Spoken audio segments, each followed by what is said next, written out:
नमस्कार, मी शिल्पा साम संजीवनीमध्ये आपल्या सर्वांचं मनपूर्वक स्वागत करते. आपल्या सगळ्यांनाच माहिती आहे की गुडघेदुखीची जी समस्या आहे ना ती दिवसेंदिवस वाढतच चालली आहे. अर्थातच फार पूर्वी असं म्हटलं जायचं की साधारणतः 60 ओलांडली 65 आली तर कुठेतरी गुडघेदुखीला सुरुवात व्हायची. पण आता मात्र तसं नाहीये. साधारणपणे आपण बघितलं 25-30 मध्ये देखील गुडघेदुखीला सुरुवात होते. एवढंच काय तर साधं कुठे पडलं ना तरी गुडघा दुखवला जातो. मग सुरू होते ती गुडघेदुखी आणि आयुष्यभर आपल्याला ती त्रासदायक ठरत असते. खरं त्या गुडघेदुखीसाठी जेव्हा आपण डॉक्टरांकडे जातो तेव्हा डॉक्टर आपल्याला बरीच वेदनाशामक औषध अशी देत असतात. पण समजा ही गुडघेदुखी आपल्याला झाली आणि त्याच्यावर जर आपण बाह्योपचार केले तर मात्र आपल्याला तितकी काही औषधं खायला लागत नाही. बाह्योपचार नेमके गुडघेदुखीसाठी काय करू शकतो यावर आज आपण मार्गदर्शन करून घेणार आहोत. आज आपल्या बरोबर आहेत रमाकांत देवरुखकर. आपण त्यांचे स्वागत करूया. साम संजीवनीमध्ये तुमचं मनपूर्वक स्वागत.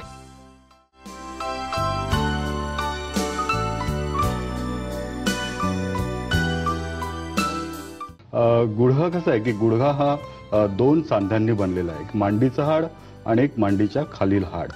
तर ह्या दोन्हीचा जो जॉईंट आहे त्याला आपण गुडघा म्हणतो आणि त्याच्यावर एक वाटी असते. आता काय झालं की गुडघा म्हटलं की त्याच्यावर शरीराचा पूर्ण आपला भार येतो.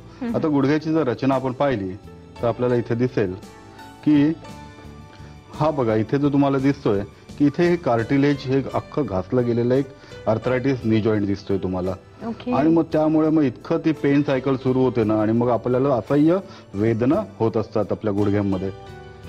आता इथे आपण पाहिलं की हे बघा इथे हे सगळं इथे झीज झालेले गुडघे आपल्याला इथे दिसत आहेत वेगवेगळ्या पद्धतीचे. आणि काय झालंय की हा आपल्याला पाहिलं तर हा एक नॉर्मल गुडघा आपल्याला जर एक्सरे केला तर आपल्याला असा दिसतो आणि जर त्याची आपण अॅनाटॉमी पाहिली तर आपल्याला हे अशी दिसते इथे गुडघा. त्याच्या दोन गुडघ्यांच्या मध्ये एक गादी असते आणि ती दोन हाडं एकमेकांना घासू नये अशी निसर्गतः देवाने रचना केलेली आहे. म्हणजे प्रत्येक सांध्यांची अशी रचना आहे की आपल्या ती हाडं आहेत ते एकमेकांवर घासू नये.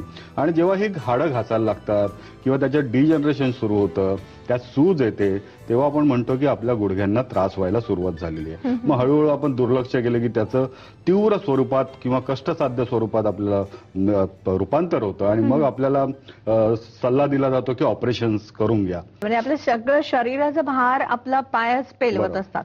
तो जर तुम्हाला नीट टेकवायचा असेल तर मात्र आपल्याला गुडघ्यांना जपणं हे अतिशय आवश्यक आहे. त्याच्यासाठी बाह्योपचार नेमके कोणते हे आपण जाणून घेऊया सरांकडनं. कार्यक्रमाचा पहिला फोन आपण घेतोय. वीणा आपल्याशी बोलतात पुण्याहून. हॅलो, नमस्कार. हा नमस्कार, मी पुण्याहून वीणा बोलते. हा मला माझ्या मिस्टरांसंबंधात प्रश्न विचारायचा आहे. त्यांचं वय आता रनिंग 59 आहे. त्यांना चालताना प्रॉब्लेम काही होत नाही किंवा जिने चढताना विशेष होत नाही, पण रात्री आडव्या पोझिशन मध्ये झोपलं की दोन्ही गुडघ्यांच्या आतली जी साईड आहे तिथे प्रचंड पेन्स म्हणजे मध्य म्हणजे 3 वाजता वगैरे उठून पण त्यांना बसायला लागतं. तर ते एक्सरे वगैरे काढलेला आहे त्यांचा, पण एक्सरे मध्ये तसं खूप काही झीज दिसत नाही डॉक्टरांना. 1 महिन्याचा कोर्स दिला होता, ॲलोपॅथीकडे मी गेले होते, पण तरी त्याच्यातनं फारसं काही निष्पन्न नाही झालं. तर दवाखान्यात येऊन त्याचे उपचार होऊ शकतील का? नक्कीच. हा जो त्रास आहे हा बऱ्याच रुग्णांना होत असतो. मग ते काय करतात की रात्री जेव्हा झोपेत एकमेकावर गुडघे टेकतात त्यावेळी त्या प्रचंड वेदना देतात. मग तिथे उशी ठेवली दोन गुडघ्यांच्या मध्ये तर आपल्याला त्या वेदना कमी झालेल्या दिसतात. गुडघे एकमेकावर टेकले की या वेदना होतात. आता जसं त्यांनी सांगितलं की एरवी सकाळी उठताना किंवा चालताना उठता बसताना जिना चढता उतरताना त्यांना त्रास होत नाही, पण अशा रुग्णांना ही बाह्योपचारातल्या अनेक ट्रीटमेंट फायदेशीर आहेत. तर त्यांनी नक्कीच बाह्योपचाराची मदत घ्यावी आणि हे जे झोपेत येणारं जे गुडघ्यावरचं पेन आहे, जे गुडघे एकमेकावर टेकल्यानंतर होत आहे ते निश्चितच जाऊ शकतं. पण असं का होतं सर? म्हणजे त्याची बरीचशी कारण आहेत. कसं असतं की आता गुडघ्याची जी आतील बाजू आहे तिथे पेन आहे, त्यांना गुडघ्याच्या बाहेरच्या बाजूला पेन नाहीये. तर आतील बाजूला कधी कधी काय असतं की आतील स्नायू असतात आपल्या मांडीचे ते कधी कधी वीक झालेले असतात, त्याचा टोन गेलेला असतो, त्या गुडघ्यांवर अतिरिक्त ताण येत असतो. कधी कधी आपल्या शरीरामध्ये काय असतं की आपण जसं आमवात म्हणतो तशा प्रकारचं सुद्धा काही टॉक्सिन आपल्या शरीरात साठलेलं असतं. डिटॉक्सिफिकेशन करणारे ट्रीटमेंट्स किंवा तर गुडघ्यात ताण येणं हे जर काढून टाकलं तर आपण गुडघ्या नीट त्यांचा करू शकतो. नक्कीच. आपण एक फोन घेतोय. राजेंद्र आपल्याशी बोलतायत यवतमाळहून. हॅलो, नमस्कार. माझं वय 47 वर्ष आहे पहा. हो. आणि गेल्या 2 ते 3 महिन्यापासून गेल्या 2 ते 3 गुडघ्यामध्ये अतिशय तीव्र स्वरूपाच्या वेदना आहे. ठीक मी आहे. आयुर्वेदिक डॉक्टरांकडे तपासणी केली हा. आणि पॅथॉलॉजिकल रिपोर्ट पुन्हा सुद्धा आला. ओके. त्यामध्ये त्यांनी सुचवलं होतं की रिमोट फॅक्टर हा माझा पॉझिटिव्ह आलेला आहे. ओके. Rheumatoid अरे arthritis रुमॅटॉइड तुमचा. आर्थरायटिस. ठीक आहे. तुमच्या प्रश्नाचं आपण नक्कीच उत्तर जाणून घेऊया. नेमकं आपण यासाठी काय करू शकतो बाह्योपचारांमध्ये हे सरांकडे जाणून घेऊया. बरोबर. कसं आहे की RA म्हणजे रुमॅटॉइड आर्थरायटिस, ज्याला आपण वात रक्त असं आपण त्याला आमवात असं म्हणतो. आता RA म्हटलं की काय असतं नेमकं की आपले जे संधिवात जे ऑस्टिओआर्थरायटिस हा प्रकार वेगळा आहे आणि RA हा प्रकार वेगळा आहे. आपल्या शरीराची प्रतिकार शक्ती आपल्या शरीराच्या विरुद्ध काम करायला करते. लागते. म्हणजे प्रतिकार शक्तीने काय करायला पाहिजे की बाहेरून जे काही जीवाणू येतात विषाणू येतात त्यांनी त्यांना रोखायला बंदोबस्त करायला पाहिजे. पण काय होतं की ते कुंपणच शेत खातं. म्हणजे जे प्रोटेक्शन करणारी जी सिस्टम आहे तीच आपल्या सांध्यांना खायला लागते आणि हळूहळू काय होतं की सांध्यामध्ये झीज व्हायला सुरुवात होते आणि मग तो सांधे गरम लागतात. त्यानंतर त्याच्यामध्ये डिफॉर्मिटी म्हणजे वाकडेपणा येतो आणि हळूहळू सगळे सांधे म्हणजे खांद्याचे सांधे, हाताचे सांधे, बोटं, गुडघे, कंबर हे सगळेच अफेक्टेड होतात आणि अतिशय कष्टसाध्य आणि अक्षरशः दुश्मनाला सुद्धा नको असा हा आजार आहे. पण याच्यावर हल्ली उत्तर आहे. म्हणजे रुमॅटॉइड आर्थरायटिसच्या ज्या केसेस आहेत त्या पूर्वी इतका रिस्पॉन्स देत नव्हत्या, पण अनेक असे बाह्योपचार असे सिद्ध केलेले आहेत की ते जर बाह्योपचार नीटपणे घेतले तर आपल्याला रुमॅटॉइड आर्थरायटिस कंट्रोलमध्ये आणता येतो. तर त्यासाठी आपण वेगवेगळे बाह्योपचार, त्यात अॅक्युपंक्चर हा मुख्य बाह्योपचार आहे. कायरोप्रॅक्टिक वापरता येतं. त्यानंतर ग्वाशा नावाची जी चायनीज पद्धत आहे ती आपण वापरतो. ब्लड लेटिंग, अॅक्युबेकम नावाची जी पद्धत ती अतिशय लाभदायी अशी रुमॅटॉइड आर्थरायटिसच्या केसेससाठी असते. म्हणजे मग यांचं जे स्टिरॉइडवर जे डिपेंड असतात किंवा पेन किलर सतत खात असतात त्या सगळ्या पेन किलर्स बंद होऊ शकतात, स्टिरॉइड्स बंद होऊ शकतात, सगळी औषधं बंद होऊन ते नॉर्मल आयुष्य जगू शकतात असं आता आढळून आलेलं आहे. बरोबर आहे. खरं तर उपचार करणं त्यांनी लवकरात लवकर हे अतिशय आवश्यक आहे. कारण नुकतीच त्यांची सांधेदुखीला सुरुवात झाली आहे तर कुठेतरी आपण तो आजार वेळीच रोखू शकतो. आपण एक फोन घेतात. दिलीप आपल्याशी बोलतायत. हॅलो, नमस्कार. हॅलो. हॅलो. हा, नमस्कार. बोला, तुमचा प्रश्न विचारा. नमस्कार, मी दिलीप कदम बोलतोय मुंबईहून. हा. मला विचारायचं आहे की युरिक ऍसिड डिपॉझिट होत आहे हा याच्यामध्ये आणि त्याच्यापासून त्रास होतोय, तर त्याच्यावर काही उपचार? आता युरिक ऍसिड डिपॉझिट होऊन जो संधिवात होतो त्याला गावठी आर्थरायटिस म्हणतात किंवा गाऊट म्हणतात. तर युरिक ऍसिड जर जास्त झालं असेल शरीरामध्ये तर यांना पथ्य पाळणं अतिशय आवश्यक असतं. कुठल्याही संधिवातात जितकं पथ्य पाळावं लागत नाही तितकं पथ्य आपल्याला युरिक ऍसिड वाढलेल्या याच्यामध्ये पथ्याचा पहिला रोल, औषधांचा नंतर रोल. आणि युरिक ऍसिड वाढल्यामुळे काय होतं की युरिक ऍसिड आपल्या किडनीद्वारे फिल्टर होत नाही, निघून जात नाही युरिनद्वारे आणि त्यामुळे त्याचे क्रिस्टल्स बनून सांध्यात राहतात आणि ते क्रिस्टल्स आपल्या सांध्यामध्ये जाऊन ते टोचायला लागतात सांध्यांना आणि त्याच्या प्रचंड वेदना असतात. कधी कधी आपला अंगठा पायाचा हा दुखतो, लाल होतो, गुडघे दुखतात, सुजतात. तर अशासाठी आपण वेगवेगळ्या ट्रीटमेंट्स आहेत बाह्योपचारातल्या त्या तर करतोच, पण त्याबरोबर आपण आहाराचा सुद्धा नीट सल्ला देतो आणि तो पाळणं अतिशय आवश्यक असतं. पण हा गावठी आर्थरायटिस पूर्णपणे बरा होऊ शकतो. नक्कीच. सर, आतापर्यंत आपल्याला हेच प्रश्न आला की रुमॅटॉइड आर्थरायटिस किंवा गावठी आर्थरायटिस. खरं तर आर्थरायटिस म्हटलं की लोकांच्या मनात एक प्रश्न येतो की आर्थरायटिस नेमका होतो कशामुळे, की त्यामागे काय कारण असू शकेल, तर आपण सांगाल का? कसं आहे की आता आर्थरायटिस एक तर एजिंग हे कारण असतं, वय, त्यानंतर आपण एक्सेसिव्ह यूज करणं सांधे त्याने ते एक कारण असू शकतं.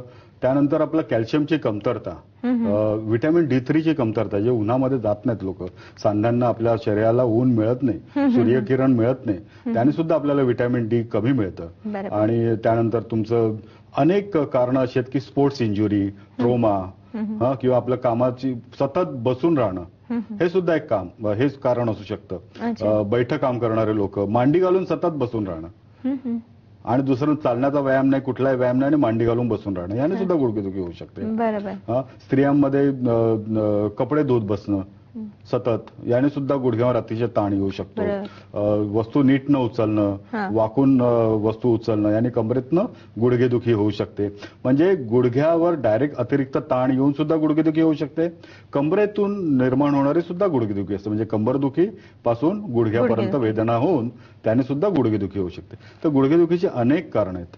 आता चढताना गुडघे दुखत आहेत, कधी कधी उतरताना गुडघे दुखत आहेत, तर नेमकं काय त्रास असतो? कधी कधी काय असतं की उतरताना जेव्हा गुडघे दुखत असतात तेव्हा आम्ही मिनिस्कस टिअर झालेला आहे का बघतो, कार्टिलेज म्हणजे जे गुडघ्याच्या खालील गादी असते तिथे काय त्रास आहे का ते बघतो, स्नायूंमध्ये काय प्रॉब्लेम आहे का ते बघतो, गुडघ्याची हाडं एकमेकांना खूप जास्त चिकटतायत का, अलाइनमेंट सगळी बिघडली आहे का ते पाहतो. आता आपण इथे पाहूया की आपण अर्थरायटिसचे टाइप्स कसे. आता हा तुम्हाला इथे अतिशय चांगला जॉईंट दिसतो इथे गुडघ्याचा, हेल्दी जॉईंट, आणि इथे हा ऑस्टिओआर्थरायटिस झालेला जॉईंट तुम्हाला दिसतोय. इथे बघा, इथे सगळी झीज होत चाललेली आहे इथे. आणि त्यानंतर तुम्ही आपण जे आरेची मगापासून जे आपण बोलतोय रुमॅटॉइड अर्थरायटिस, तो हा असा दिसतो. इथे सगळं इन्फ्लामेशन आहे आणि इथे अशी झीज होत चाललेली आहे गुडघ्यांमध्ये. तर अशा प्रकारे आपल्याला कधी कधी लिगामेंट इंजुरी झाल्यामुळे सुद्धा आपल्याला गुडघेदुखी होऊ शकते. त्याच्यानंतर जॉईंट सरफेस असतात ते डॅमेज झाल्यामुळे सुद्धा होऊ शकतं. मिनिस्कस फाटल्यामुळे सुद्धा आपल्याला गुडघेदुखी होऊ शकते. आता हे वेगवेगळे लिगामेंट्स असतात, त्याला PCL, ACL, LCL असं म्हटलं जातं. हे मिनिस्कस तुम्हाला मी मगापासून जे सांगतोय ते इथे असतं. त्याच्यावर जर अतिरिक्त ताण पडला आणि ते जर फाटलं तरी सुद्धा आपल्याला गुडघेदुखी होऊ शकते. अशा प्रकारे आपण पाहतोय की हा नॉर्मल गुडघा, ह्याला आपण मांडीचा हा स्नायू असतो, हा अतिशय महत्वाचा आहे गुडघेदुखीमध्ये. याला क्वाड्रिसेप असं म्हणतात. आता काय असतं की आपण जेव्हा उभे राहतो त्यावेळी हा मांडीचा जो स्नायू आहे हा जर नीट भार घेत असेल शरीराचा तर आपल्या गुडघ्यावर ताण येत नाही. हा, म्हणून आपल्या मांडीचा हा जो स्नायू आहे हा अतिशय मजबूत ठेवणं इम्पॉर्टंट असतं. म्हणून गुडघेदुखीच्या रुग्णांमध्ये आपण या मांडीचे स्नायू मध्ये मजबूती करणारे व्यायाम पण देतो आणि ट्रीटमेंट सुद्धा करतो. म्हणजे आता जर आपले जे कार्यक्रम बघत असतील तर ज्यांना गुडघेदुखी असेल तर त्यांच्या हे मात्र नक्कीच लक्षात आलं असेल की मांडीचे स्नायू जर त्यांनी व्यवस्थित बळकट केले तर होणारा जो गुडघेदुखीचा त्रास आहे तो त्यांचा कमी होऊ शकतो. आपण एक फोन घेतोय. विकास आपल्याशी बोलतायत नागपूरहून. हॅलो, नमस्कार. हॅलो, नमस्कार. नमस्कार, बोला. सर, मला प्रॉब्लेम कसा आहे की माझ्या गुडघ्याच्या डाव्या बाजूला बर्निंग पेन होतो. अच्छा. हा. आणि सेकंड थिंग म्हणजे माझा 8 दिवसापूर्वी ऍक्सिडेंट झाला, त्यात माझं टाचेचा हाड फ्रॅक्चर झाला आहे. त्यामुळे सध्या मी प्लॅस्टर लावलेला आहे. त्यांनी 1 महिन्याचं प्लॅस्टर मला दिलेलं आहे. ओके. हा. बस. ठीक आहे, धन्यवाद. नमस्कार.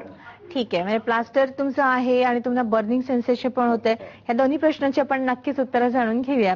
कसं आहे की त्यांना आधीपासून ते बर्निंग सेन्सेशन होतं असं ते म्हणतायत, पण आता ते उजव्या पायाची डावी बाजू का डाव्या पायाची डावी बाजू ते नीट कळलेलं नाहीये. तरी सुद्धा आपल्याला त्याच्यामध्ये काय असतं की जेव्हा बर्निंग सेन्सेशन असतं त्यावेळी तिथे ब्लड स्टॅग्नेशन असतं आणि मग आम्ही ट्रॅडिशनल चायनीज मेडिसिन मध्ये ते स्टॅग्नंट ब्लड आम्ही मूव्ह करतो, म्हणजे काढून टाकतो किंवा तिथून मूव्ह करून टाकतो. त्यासाठी वेगळ्या ट्रीटमेंट्स असतात. त्याने ते बर्निंग सेन्सेशन निघून जातं.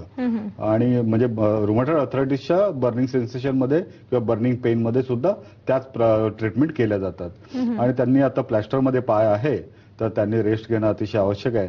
पण त्यानंतर त्यांनी टाचेचं हिलिंग होण्यासाठी आणि गुडघ्याचं बर्निंग सेन्सेशन जाण्यासाठी बाह्योपचार घेणं अतिशय आवश्यक आहे. आता जाता तुम्ही काय सांगाल सर की गुडघेदुखीचे जे पेशंट्स असतात, जसं तुम्ही सांगितलं की ते सगळं करू शकतात, पण साधारणपणे तुमच्याकडे येणारा सगळ्यात लहान पेशंट गुडघेदुखीचा कोणता होता आणि सगळ्यात जो वयस्कर जो पेशंट होता तो कोणता होता?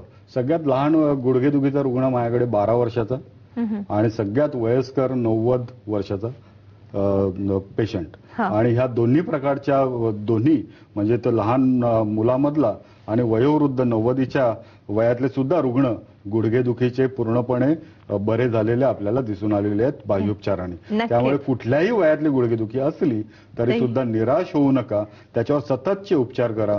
आणि त्याच्यासाठी प्रचंड मेहनत घ्यायची तयारी असणारे थेरपिस्ट आज उपलब्ध आहेत आणि तुम्ही सुद्धा प्रचंड मेहनत घ्या आणि त्याकडे दुर्लक्ष करू नका आणि बरे व्हा, आनंदात आयुष्य जगा. नक्कीच. मी ह्याच्यासाठीच विचारलं होतं की सगळ्यात लहान पेशंट आणि सगळ्यात वयस्कर असलेले पेशंट, तर सगळ्या प्रेक्षकांच्या लक्षात आलंच असेल की कोणत्याही वयामध्ये होणारी गुडघेदुखी ही नक्कीच बरी होऊ शकते बाह्योपचाराने.